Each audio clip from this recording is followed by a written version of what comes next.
మీకోసం తెచ్చింది necklace Mela flat 9.99 VA తో నవంబర్ 29 నుండి డిసెంబర్ 7 వరకు హిల్స్ బ్రాంచ్ త్వరలో ప్రారంభం. నమస్కారం, మీరు చూస్తున్న సుమన్ టీవీ. నేను మీ కీర్తి. నాతో పాటు ప్రముఖ ఆస్ట్రాలజర్ బ్రహ్మశ్రీ నిబట్ల శ్రీహరి శర్మ గురువు గారు ఉన్నారు. నమస్తే గురుగారు. వాగర్థ సంపృక్తౌ వాగర్థ ప్రతిపత్తయే జగతః పితరౌ వందే పార్వతీ పరమేశ్వరౌ ఆదిత్యాయ చ సోమాయ మంగళాయ బుధాయ చ గురు శుక్ర శనిభ్యశ్చ రాహవే కేతవే నమః. శృంగేరి జగద్గురు పీఠాధిపతులకి కంచి పీఠాధిపతులకి నమస్కారములు తెలియజేసుకుంటూ కార్యక్రమాన్ని ప్రారంభిద్దాం. గురుగారు, యూట్యూబ్, ఇన్స్టాగ్రామ్, ఫేస్బుక్ అంతా కూడా ఒక బ్లాస్ట్ లాగా అవుతుంది. డిసెంబర్ 6వ తారీఖు మీరు ఏం మేనిఫెస్ట్ చేసినా ఆ పనులన్నీ అయిపోతాయి. ముఖ్యంగా పార్వతీ పరమేశ్వరులకి అత్యంత ప్రీతికరమైన రోజు. భార్యాభర్తలు కానీ, పిల్లలకి కానీ, ఉద్యోగాలకి సంబంధించి కానీ, ఎమోషనల్గా కానీ, ఫైనాన్షియల్గా కానీ ఎలాంటి ప్రాబ్లమ్స్ ఉన్నా కూడా ఈ రెమెడీస్ చేస్తే చాలు, డిసెంబర్ 6న మీరు బయటపడ్డట్టే, వచ్చే సంవత్సరం అంతా మీదే అన్నట్టుగా చెప్తా ఉన్నారు. మరి అలాంటి ముఖ్యమైన రోజు మనం కూడా మిస్ కాకూడదు కదా గురుగారు. నిజంగానే ఈ రోజుకి అంత ప్రత్యేకత ఉందంటారా? చాలా ప్రత్యేకత ఉందమ్మా. ఎందుకనంటే మన కార్తీక మాసంలో శ్రవణ నక్షత్రం ఉన్నటువంటి రోజున కోటి సోమవారం అని అంటాం. అంటే ఏంటి? కోటి సోమవారాల పాటు ఉపవాసము, పూజ కానీ, దానము కానీ, హోమము కానీ, పుణ్యం కానీ చేస్తే, కోటి సోమవారాలు చేస్తే ఎంత పుణ్య ఫలితం వస్తుందో ఆ కార్తీక మాసం శ్రవణ నక్షత్రం ఉన్న ఒక్క రోజున చేస్తే అంత పుణ్యం వస్తుందని అంటారు కదా. అలాగే శ్రీకృష్ణ వారే చెప్పారు, మాసానాం మార్గశీర్షోహం అని చెప్పి. అంటే మాసాలలోకెల్లా నేనే మార్గశీర్షాన్ని అని. అంటే విష్ణువుకి సంబంధించినటువంటి మాసము మార్గశీర్షం. ఈ మార్గశీర్ష మాసములో శివుడి నక్షత్రమైనటువంటి ఆరుద్ర నక్షత్రం ఉన్నటువంటి రోజున శివముక్కోటి అని అంటారు. అయితే శాస్త్ర ప్రమాణాన్ని అనుసరించి అంతర్గతంగా లోతుగా పరిశీలన చేస్తే ధనుస్సు రాశిలో రవి ఉండగా మిథున రాశిలో ఆరుద్ర నక్షత్రంలో చంద్రుడు ఉంటే అది శివముక్కోటి అని అంటారు. ఇంకొక ప్రకరణ ప్రకారము మార్గశీర్ష మాసము పౌర్ణమి తిథి ఆరుద్ర నక్షత్రం కలిసి వస్తే అది శివముక్కోటి. అది దుర్లభం అమ్మ. కానీ అన్ని విధాలుగా చూసినా మార్గశీర్ష మాసంలో ఆరుద్ర నక్షత్రం వచ్చిన రోజున శివముక్కోటిగా భావించడం చేయవచ్చు. ఆరుద్ర నక్షత్రము రవి ధనుస్సు రాశిలో ఉండగా చంద్రుడు ఆరుద్ర నక్షత్రంలో వచ్చే రోజు పుష్యమాసంలో పుష్య పౌర్ణమి నాడు వస్తుంది. ఆ రోజు కూడా శివముక్కోటే. కానీ మార్గశీర్ష మాసంలో ఆరుద్ర నక్షత్రానికి కూడా చెప్పబడింది కాబట్టి ఈ డిసెంబర్ 6వ తారీఖు రోజున శివముక్కోటిగా చెప్పవచ్చు. కానీ ఈ రోజున ఇంకొక ప్రత్యేకత ఉంది. ధనుస్సు రాశిలో మనం చూసుకున్నట్లయితే ఉన్నటువంటి అన్ని రాశిలలో మిథున రాశికి ఒక ప్రత్యేకత ఉంది. మిథున రాశి సింబల్ ఏంటమ్మా? దంపతులు కదా. దంపతుల్ని సూచించేటువంటిది రాశి మిథున రాశి. ఎందుకు అయ్యింది అని అంటే, పార్వతీ అమ్మవారు సతీదేవి అర్ధాంతరంగా తనువు చాలించిన తర్వాత హిమవంత్ పుత్రికగా పార్వతీదేవి జన్మించినటువంటిది ఈ మృగశిర నక్షత్రం 4వ పాదంలో. అలాగే దాని పక్కనే వచ్చేటువంటిది ఆరుద్ర నక్షత్రం, ఈశ్వరుడి నక్షత్రం. అందుకనే దంపతుల్ని సూచిస్తుంది మిథున రాశి. అందుకనే చక్రంలో ఆది దంపతులుగా సూచించే సింబల్ మిథున రాశి. అందుకనే ఈ డిసెంబర్ 6వ తారీఖు రోజున ఒక అద్భుతమైనటువంటి యోగం ఉందమ్మా. ఏంటనంటే మృగశిర నక్షత్రం 4వ పాదం ఉంటుంది, తరువాత ఆర్ద్ర నక్షత్రం ప్రవేశిస్తుంది.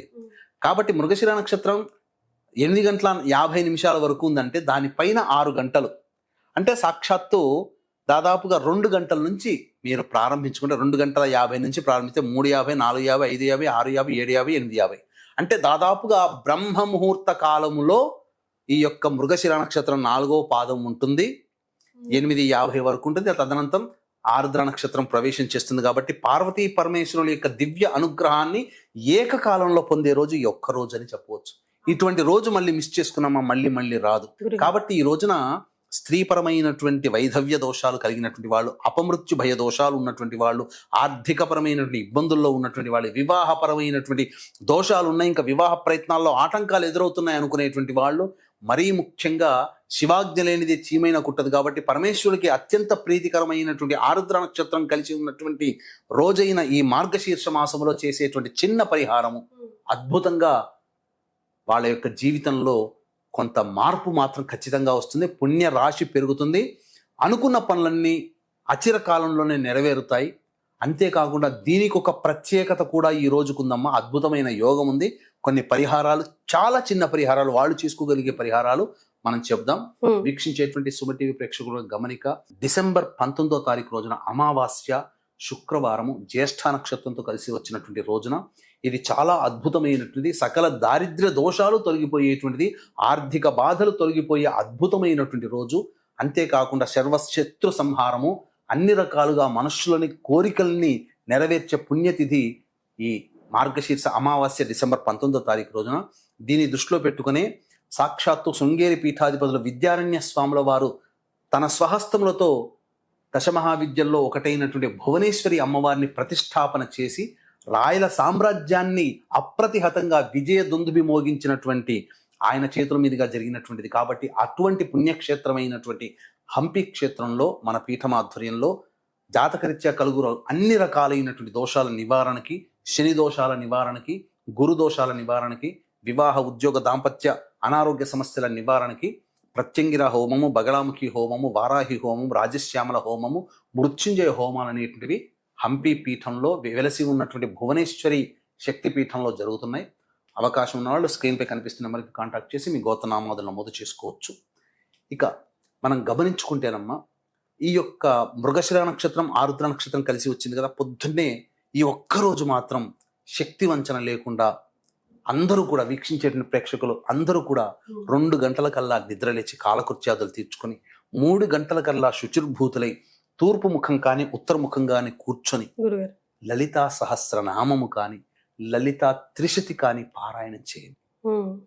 లేదా దుర్గా సూక్త పారాయణం కానీ, దుర్గా అష్టోత్తరము కానీ, లేదా ఉమా సహస్రనామం, గౌరీ సహస్రనామం కానీ అమ్మవారికి సంబంధించినటువంటి స్తోత్ర పారాయణం చేయండి. లేదా ఆ సమయంలో మణిద్వీప వర్ణన పారాయణం చేయండి. లక్ష్మీ అష్టోత్తరం కానీ లక్ష్మీ సూక్త పారాయణం కానీ చేయండి. అద్భుతం అమ్మ. 8 గంటల వరకు చేయండి. 8 గంటల కల్లా లేచి చక్కగా గంజి వార్చినటువంటి అన్నాన్ని తీసుకోవాలమ్మా. అది ఒక అరగంట 30 గంటలో పడుతుంది. 9 గంటల కల్లా దేవాలయానికి చేరుకొని, నవగ్రహ దేవాలయానికి చేరుకొని ముందుగా నవగ్రహాల చుట్టూ శివాయ నమః అంటూ 27 ప్రదక్షిణలు చేసిన తర్వాత గంజి వార్చినటువంటి వేడిగా గోరువెచ్చగా ఉన్నటువంటి అన్నాన్ని శివలింగము మీద అభిషేకం చేయండి. నమశంకరాయ నమశంకరాయ అనుకుంటున్నైనా కానీ అభిషేకం చేయండి. లేదా బ్రాహ్మడి చేత నమక చమకాలతో పంచసూక్త విధానంతో అభిషేకం చేయండి. ఈ విధంగా ఉదయం పూట అమ్మవారిని ఆరుద్ర నక్షత్రం రాగానే ఈ అభిషేకం ఎవరైతే 12 గంటల లోపల పూర్తి చేస్తారో సాక్షాత్తు ఈ ఒక్క రోజున చిదంబరంలో పరమేశ్వరుని యొక్క అనుగ్రహం కోసం చిదంబరంలో ఉన్నటువంటి మోక్షలింగానికి అభిషేకం జరుగుతుంది ఆ రోజున. అంతటి మహత్పుణ్యమైనటువంటి ఆర్ద్ర మృగశిర 2 కలిసి వచ్చినటువంటి ఏకైక రోజు అదే శనివారం అవ్వడం. సూర్యోదయం తర్వాత 8 గంటల వరకు కూడా మనకు సాధారణంగా ఈ యొక్క సంబంధించినటువంటిది దుర్ముహూర్తం ఉంటుంది కాబట్టి సూర్యోదయం కంటే ముందే లేచి చేయాలి. నేను ఇంతకుముందు ఒక గొప్ప యోగం ఉందని చెప్పాను కదమ్మా. ఏమా యోగం అంటే ద్విపుష్కర యోగం ఉంది. ఆ సమయంలో 8:50 వరకు సూర్యోదయం నుంచి మనం ఎప్పుడు ప్రారంభిస్తాం? 3 గంటలకి ప్రారంభిస్తాం. బ్రహ్మముహూర్త కాలంలో పూజ అన్ని కూడా మీతో పాటు నేను కూడా ఆచరిస్తాను. ఎందుకంటే ఇటువంటి రోజును మాత్రం మళ్ళీ మళ్ళీ రావాలంటే దొరకదండి. అద్భుతమైన రోజు. చక్కగా చెప్పిన విధానంగా పారాయణ చేయండి. ఇక లలితా సహస్రనామ పారాయణంలో చేసే విధానంలో కూడా అనులోమ విలోమంగా చేయవచ్చునమ్మా. Ascending order, descending order. ఎలా అంటే ముందుగా లలితా సహస్రనామ పారాయణం చేయాలి. ఆఖరి శ్లోకం వరకు వస్తుంది. తరువాత ఆఖరి శ్లోకం నుంచి మళ్ళీ పైకి వెళ్ళాలి. మొదటి శ్లోకం దాకా రావాలి. తర్వాత మళ్ళీ మొదటి శ్లోకం నుంచి ఆఖరి శ్లోకం వరకు వెళ్ళాలి. ఇది అసెండింగ్ అండ్ డిసెండింగ్ ఆర్డర్, ఒక గొలుసు కట్టు విధానం అని అంటారు. దీని వలన ఉత్పన్నమయ్యేటువంటి శక్తి ఒక ఆటం బాంబు కన్నా చాలా విస్ఫోటనంగా ఉంటుంది. ఈ శక్తి మన దేహానికి ఉపయోగపడుతుంది. మన జాతకంలో ఉన్నటువంటి సకల దోషాలు తొలగిపోతాయి. మనం ఆనందంగా ఉంటాం. ఇది చేసిన తర్వాత మన శరీరంలో వచ్చే మార్పుని చూడవచ్చు. చక్రాస్ అన్ని క్లీన్ అవుతాయమ్మా. మొత్తము షట్చక్రాలు కూడాను క్లీన్ అవుతాయి. ఈ విధంగా చేయండి. లేదు ఈ విధం మనకు తెలియదు అంటే కనీసం లలితా సహస్రనామం కానీ, దుర్గా అష్టోత్తరం కానీ, దుర్గా స్తోత్రము కానీ పారాయణం చేయండి. వీలైనన్నిసార్లు 3 గంటల నుంచి మొదలుకొని 8 గంటల వరకు చేయండి. 8 నుంచి 8:50 మధ్యలో అన్నాన్ని గంజి వార్చండి, ప్రెషర్ కుక్కర్లో కాకుండా. ఈ విధంగా గంట సేపు చేసి ఆర్ద్ర నక్షత్రం 8:50కి ప్రవేశం చేస్తుంది. వెంబడే దేవాలయం చేరుకుని చెప్పుకున్న విధానంగా చేయండి. అద్భుతము. మీరు ఆ పరమేశ్వరుని యొక్క దివ్య అనుగ్రహాన్ని ఏకకాలంలో పార్వతీ పరమేశ్వరుల యొక్క దివ్య అనుగ్రహాన్ని పొందితే విడిపోవాలనుకునేటువంటి దంపతులు కూడా మళ్ళీ కలుసుకోగలుగుతారు. సందేహమే లేదు. వివాహం కావలసినటువంటి అబ్బాయిలకి అమ్మాయిలకి చక్కటి ఈ ఆది దంపతులు ఎలా అయితే మనకు చిహ్నంగా ఉన్నారో వివాహము కూడా వచ్చే భాగస్వామి కూడా అంతే ఆది దంపతుల అనుగ్రహంతో కలుగుతారు. సంతానం కలుగుతుంది, ఆర్థిక బాధలు తొలగిపోతాయి. ముఖ్యంగా అమ్మవారు పరమేశ్వరుని జీవిత భాగస్వామిగా చేసుకున్న తర్వాత చిరంజీవిగా మృత్యుంజయుడిగా పొందగలిగింది ఈ యొక్క గౌరీదేవిని ఆరాధన చేయడం వల్లనే. కాబట్టి పార్వతీదేవి పొందిన అదృష్టాన్ని మీరు కూడా పొందవచ్చు. మీ భర్త యొక్క యోగక్షేమాన్ని కోరుకునే ప్రతి మహిళ ఈ రోజున చెప్పిన విధానంగా ఆచరించినట్లయితే ఆ పార్వతీ పరమేశ్వరికి అమ్మవారికి కలిగిన సౌభాగ్యంలో మీకు కూడా కొంత కలుగుతుంది అని చెప్పడంలో ఏమాత్రం సందేహం లేదు. గుర్తుపెట్టుకోండి, డిసెంబర్ 19 అమావాస్య. ఆ రోజున హంపి పీఠంలో వెలిసిన భువనేశ్వరి అమ్మవారి దేవాలయంలో మనం ఈ యొక్క సర్వదోష నివారణ హోమాలు చేయిస్తున్నాం. వీలైతే అందులో మీ గోత్రనామాలు నమోదు చేసుకునే ప్రయత్నం చేయండి. కష్టే ఫలి అనేది పాత నానుడండి. ఇష్టంగా ఏది చేస్తే తప్పకుండా ఫలితం లభిస్తుంది అని ఈ రోజు మాట. కాబట్టి గురుగారు చెప్పింది ఒక్కరోజు మనం ఇష్టంగా చేస్తే మన లైఫ్ నిండు నూరేళ్లు కదా చక్కగా సంతోషంగా ఉండొచ్చు. సో ఒక్కరోజు ఇష్టంగా, కొంచెం కష్టమైన, ఎందుకంటే ఉదయాన్నే లేగాలి కాబట్టి చేయాలి. కాబట్టి ద్విపుష్కర యోగం వల్ల ఏంటంటేనమ్మా, అంటే 2 సార్లు చేస్తే ఎంత ఫలితమో ఒక్కసారి చేయడం వల్ల అంత ఫలితం. ద్విపుష్కరం అంటే అంతటి ఫలితం వస్తుంది. కాబట్టి అమ్మవారిని ఆ సమయంలో ఆరాధించడం వల్ల 2 సార్లు పడే కష్టం ఒక్కసారి పడడం వల్ల వస్తుందని చెప్పవచ్చు. గురుగారు, ఎంతమందికి మాలో అమ్మవారి దయ కూడా రాసుంటేనే కదా ఆ పని మనం చేయగలగాలి. సో అమ్మవారి ఆశీర్వచనం. చాలా సంతోషం, విలువైన సమాచారాన్ని అందించారు గురుగారు. ధన్యవాదాలు. సర్వం శ్రీ ఉమామహేశ్వర పరబ్రహ్మార్పణమస్తు.